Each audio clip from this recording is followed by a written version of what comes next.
नमस्कार दोस्तों, यूपी मुख्य सेविका भर्ती जैसा कि आज आपके डॉक्यूमेंट वेरिफिकेशन का दूसरा दिन था और इसी क्रम में कल की डेट में डेली जो है एक शिफ्ट में 100 और सेकंड शिफ्ट में 200 बहनों का जो डीवी की प्रक्रिया है वो डेली कराई जा रही है, जिसमें कि कल की डेट में जानकारी मिली थी कि 2 से 3 डीवी स्किप हुए थे, 2 से 3 लोगों ने डीवी नहीं करवाया था और आज की डेट में एक लोगों ने डीवी छोड़ा है, ऐसी जानकारी मिल रही है। देखिए ये चीज़ें जो है बिल्कुल ऐसा कोई लिखित आंकड़ा नहीं मिला है, लेकिन जो बहनें जाती हैं उनके द्वारा कहीं न कहीं से सूचनाएं मिल जाती हैं कि आज की डेट में एक लोगों ने छोड़ा है। अब वो अलग बात है कि वो जिन्होंने छोड़ा है वो किस वजह से छोड़ा है, क्या वो बिल्कुल स्किप कर देंगे, नहीं कराएंगे डीवी या फिर शामिल होंगे, क्योंकि जो अन्य भर्तियों में चयनित अभ्यर्थी हैं, कहने के लिए भले ही सब लोग कहते हैं कि हम डीवी छोड़ रहे हैं, लेकिन कोई जल्दी छोड़ना नहीं चाहता है, बस यही चीज़ें हैं।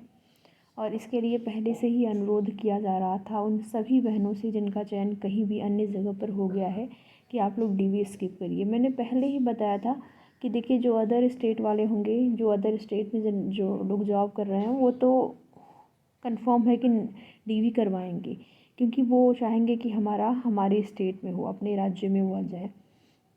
उसके साथ ही साथ जो ग्रेड पे जिनका कम है वो भी कराएंगे, जो ग्रेड पे समान या फिर ज़्यादा वाले होंगे वही लोग यहाँ पर डीवी स्किप कर सकते हैं। और उसमें भी क्या होता है कि भले ही अधिक ग्रेड पे वो जॉब कर रहे हैं, लेकिन कुछ लोग ऐसा होता है कि देखने के लिए कि देखिए हमारा होता है कि नहीं भर्ती में, तो इसके लिए भी वो डीवी करा लेते हैं, नहीं छोड़ते हैं। जबकि करना यही चाहिए कि अगर आपको जॉब करनी है तभी आप डीवी करवाइए, अगर नहीं करना है, आपको छोड़ देना है बाद में डीवी करा के, तो फिर उस सीट को बेकार करने का कोई मतलब नहीं बनता है। अलग अलग सबकी अपनी सोच है, सबके अपने विचार हैं। बस हम निवेदन कर रहे हैं जिनका भी किसी अन्य जगह पर चयन हो गया है, अगर आपने जॉब से संतुष्ट हैं तो आप लोग डीवी स्किप कराइए, ताकि आपकी जगह पे किसी अन्य आपके भाई बंधु का कल्याण हो सके। तो वही चीज़ें हैं आज की डीवी में। जैसा कि मैंने आपको बताया कि एक कैंडिडेट्स जिन्होंने कि डीवी नहीं कराया, छोड़ा है, अब हो सकता है कि वो लास्ट में कराएं, किसी अन्य वजह से नहीं कराए हों, तो क्या समस्याएं हो रही हैं डॉक्यूमेंट वेरिफिकेशन में, उसको लेकर बात करें। जैसा कि कल की डेट में जब डीवी हुई तो पता चला कि निवास जो है वो, अगर शादीशुदा आप हैं तब भी निवास आपका पति पक्ष का ना लग के पिता पक्ष का ही लग रहा है। मैंने इसके संबंध में एक वीडियो भी अपलोड किया, तो उसमें बहनें लगातार उनका सवाल आ रहा है कि नहीं बन रहा है निवास। अगर उनकी शादी काफ़ी टाइम पहले हो गई है तो उनका जो निवास है वो पिता पक्ष का वो नहीं बन रहा है। देखिए वैसे तो अगर आप जल्दी में आपकी शादी हुई होगी तो इसके पहले भी आपने निवास बनवाया होगा, ऐसा तो है नहीं कि आपने निवास कभी बनवाया ही नहीं होगा। कहीं ना कहीं ज़रूरत पड़ ही जाती है निवास की। और जाति की, अगर आरक्षित वर्ग के अंतर्गत आ रहे हैं जाति का, तो आपके पास निवास तो होगा ही। अगर आपका अभी जल्दी में ही शादी, मान लीजिए 2-4 साल 6 साल हुए, तो कहीं ना कहीं आपके पास निवास होगा ही, तो आप उसको लेके जा सकते हैं, ठीक है। और अगर ऑनलाइन देखिए कोई भी चीज़ें हैं, आपका आय है, जाति है, ऑनलाइन शुरू होता है तो ज़्यादा सही रहता है। ऑफलाइन और अब वर्तमान में जो बन रहा है आपका निवास और जाति प्रमाण पत्र, वो ऑनलाइन शो हो रहा है। पहले क्या है कि वो नहीं होता था ऑनलाइन शो, उसमें जो नंबर होते थे वो ऑनलाइन शो नहीं होते थे। तो उस स्थिति में वहाँ पर नीचे लिखा भी रहता था आपके निवास में, या फिर आपका जाति प्रमाण पत्र है, नीचे लिखा रहता था कि ये कितने वर्षों के लिए जो है आपका वैलिड होगा, मान्य होगा।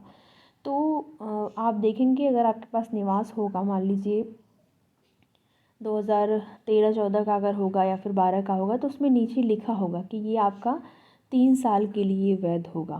3 साल की उसकी वैलिडिटी होती थी निवास की।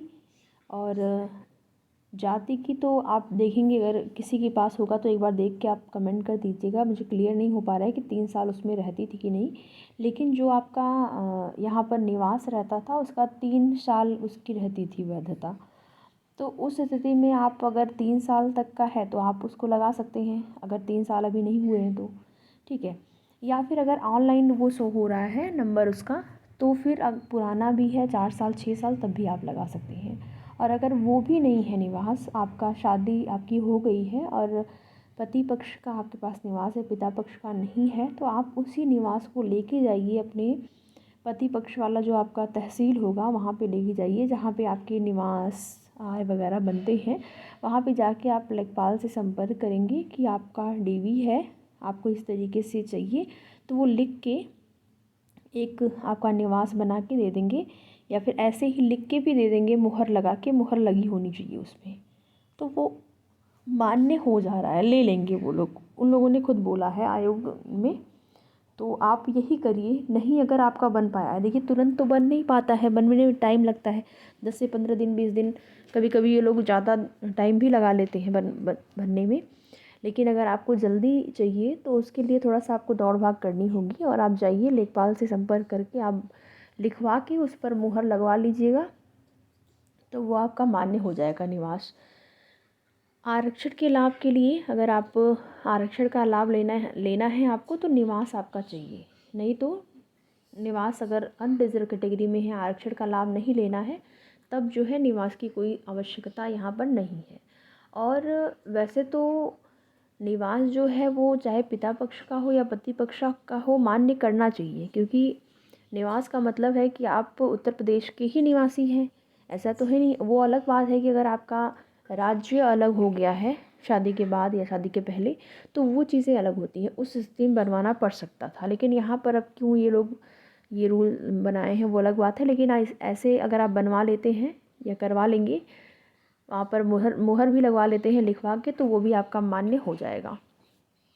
EWS के लिए आपको पहले से ही बताया जा रहा है, आज से नहीं, काफ़ी पहले से आपको बताया जा रहा है कि 1 अप्रैल 2022 के बाद का आपका होना चाहिए आखिरी डेट तक एग्ज़ाम की, 24, ठीक है।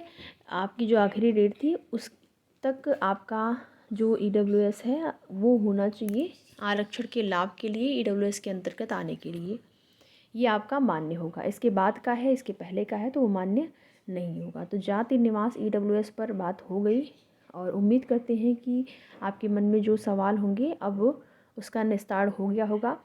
अब बात करते हैं प्रोविज़नल जो भरवाया जा रहा है वो कि क्या बाहर होंगे, तो ऐसा कुछ नहीं है। पहले से ये कुछ भी जो है नहीं कहा जा सकता है कि प्रोविज़नल जिससे भरवाया जा रहा है वो बाहर होंगे।